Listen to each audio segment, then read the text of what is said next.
এই আমরা আজকে আনন্দ দাসের বাড়িতে আসলাম। ওনার পূর্বে জানতে পারলাম যে ওনার একটা ঘর, যিনি এই ঘরটা খুবই জরাজীর্ণ অবস্থায়।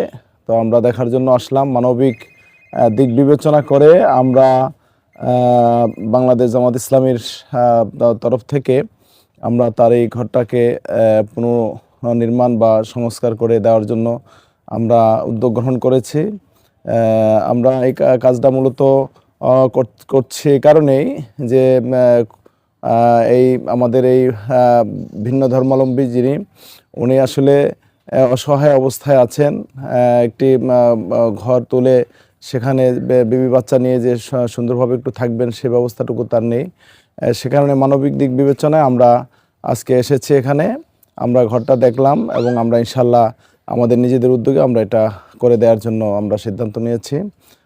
তো আপনারা সবাই দোয়া করবেন যাতে করে আমরা ইনশাল্লাহ এই কাজটি সুন্দরভাবে সুসম্পন্ন করতে পারি। আপনারা যে উদ্যোগ নিয়েছেন সেটা আমরা অনেক খুশি।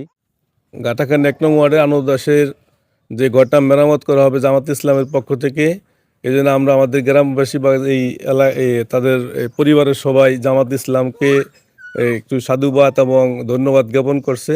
আগামীতে জামাত ইসলাম আরও এরকম উন্নয়নমূলক কাজ করতে পারে এবং গরিবের পাশে দাঁড়াতে পারে, এই জন্য আমরা তাদেরকে ধন্যবাদ এবং সাধুবাদ জানাই এই পরিবারের পক্ষ থেকে।